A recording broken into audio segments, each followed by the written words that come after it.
सिद्धरामैया के चेहरे में खुदा का चेहरा दिखता है। इस जुमले पर तनकीद काफ़ी नहीं थी कि कांग्रेस के ख़ीमे में मुसलमानों के सरपरस्त बनने वाले सियासतदान एक बार फिर अपने जुमलों से मुसलमानों के मजहबी अकीदे को पामाल कर रहे हैं। एक तरफ ईश्वर, एक तरफ परमेश्वर, ये दोनों नाम खुदा से मिलते हैं। ये बयान कर्नाटक जिला बिदर कांग्रेस एमएलए रहीम खान द्वारा हाल ही में दिया गया, जिस पर मुसलमान एतराज़ जता रहे हैं। तीनों का नाम जॉइंट है, इधर शिव कुमार जी है, इधर परमेश्वर जी है, इधर ईश्वर जी है, तो तीनों का नाम वो खुदा से जाके मिलता है। वो खुदा से जाके मिलता है। वो खुदा से जाके मिलता है।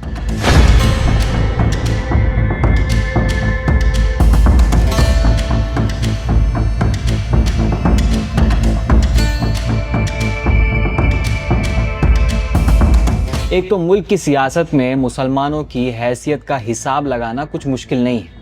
भीड़ द्वारा कुचले जाने के बावजूद भी किसी मोड़ पर मोर्चा खोलने की भी किसी की हैसियत बाकी नहीं रही। ऐसे में जो चंद मुसलमान यकजहती के साथ जिन चेहरों को उनकी मजहबी शनाख्त की बुनियाद पर अपने भरोसे की घटड़ी थमाते हैं, उनकी ज़बान से ऐसे जुमले दराज हो रहे हैं। एक सेक्युलर पार्टी के सीनियर लीडर होने के नाते सबसे पहली जिम्मेदारी ये बनती है कि अगर आप किसी मजहब के अकीदे पर बात कर रहे हैं तो कम से कम उस मजहब की बुनियादी तालीमात को समझकर बात करें। रहीम खान ने अपने बयान में कहा, एक तरफ शिवा, दूसरी तरफ ईश्वर और परमेश्वर, ये सब नाम खुदा के नाम से मिलते हैं। यही सबसे बड़ा मसला आता है। इस्लाम में तौहीद सबसे बुनियादी और सबसे अहम अकीदा है।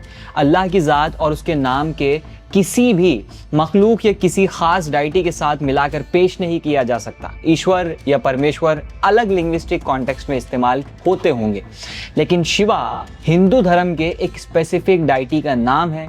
इसीलिए इस तरह की मिसाल देना इस्लामिक अकीदे के मुताबिक गलत है। तीनों का नाम जॉइंट है, इधर शिव कुमार जी है, इधर परमेश्वर जी है, इधर ईश्वर जी है, तो तीनों का नाम वो खुदा से जाके मिलता है। वो खुदा से जाके मिलता है। वो खुदा से जाके मिलता है। सबसे हैरानी की बात यह है कि ये पहली बार नहीं हुआ है। इससे पहले भी रहीम खान ने कर्नाटका के चीफ मिनिस्टर सिद्धरामैया को अल्लाह से कंपेयर करने जैसे बयान दिए थे, जिस पर भी काफ़ी तनकीद हुई थी।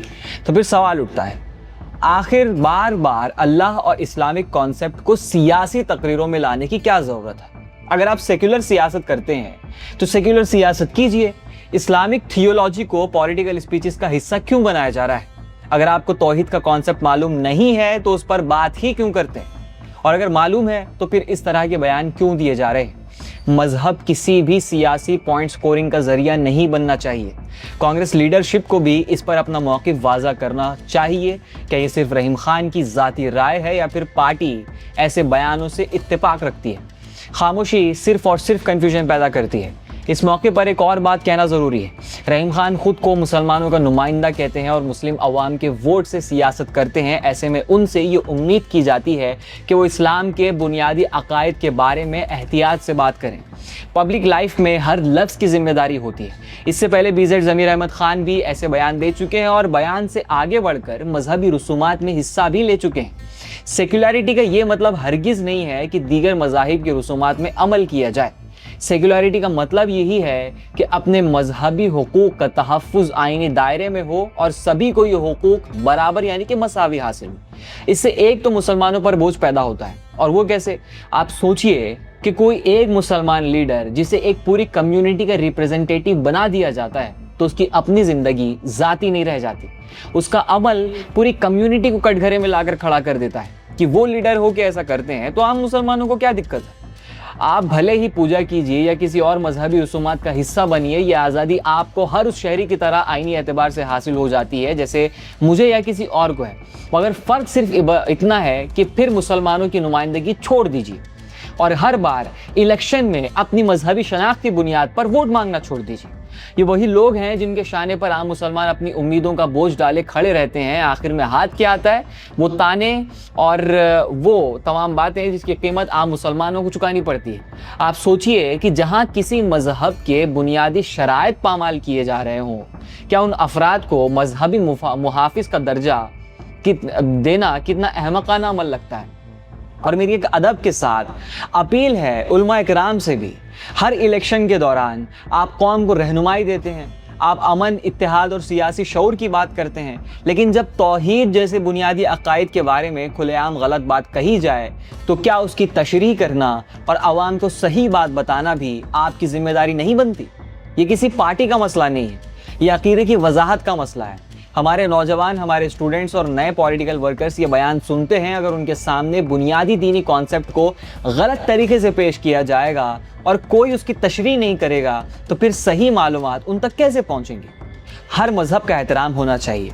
इसी एहतराम का तकाजा है कि किसी भी दीन के बुनियादी अकीदे को सियासी तकरीरों में गलत अंदाज में पेश नहीं किया जाना चाहिए। पब्लिक रिप्रेजेंटेटिव को चाहिए कि वो मजहबी मामलात पर बोलने से पहले उनकी बुनियादी समझ हासिल करें। सियासी मुखालिफत अपनी जगह, लेकिन किसी भी मजहब के कोर बिलीफ्स, कोर प्रिंसिपल्स को कंट्रोवर्सी का हिस्सा बनाना ना मुनासिब है और ना ही जिम्मेदाराना सियासत की निशानी है। आप खुद सोचिए कि इससे कबल बीजेड ज़मीर अहमद खान द्वारा जो भी हरकतें की गई हों वो या तो दो वजूहात से हो सकती हैं, या तो मेजॉरिटेरियन अपीजमेंट वाली पॉलिटिक्स जिसे आप कहते हैं, यानी कि अक्सरियत को खुश करने वाली सियासत, या फिर चंद साहिब मसनद अफराद को खुश करने वाली सियासत, और दोनों ही जगह पर ये फेल हो जाते हैं। बीजेड ज़मीर अहमद खान जैसे ही कर्नाटका में कैबिनेट बदली, सिर्फ एक मुसलमान को जगह दी गई, ना इसमें बीजेड ज़मीर अहमद का खान था और ना ही रहीम खान का उसमें नाम था। और सरेआम एक जगह पर तो सिद्धरामैया बीजेड ज़मीर अहमद खान को बेइज्जत भी करते नजर आए और उनके ये जुमले थे कि वो मेरे खास हैं तो क्या, उनको हर बार मिनिस्टर बनाऊंगा। तो ये जुमले अंत में आपको हासिल होते हैं। वो मुसलमान लीडरान जो मुसलमानों के नाम पर पॉलिटिक्स करते हैं, उनके सियासी मुहाफिज बनते हैं, उनके मजहबी शनाख्त तक का तहफ़्फ़ुज़ नहीं कर सकते।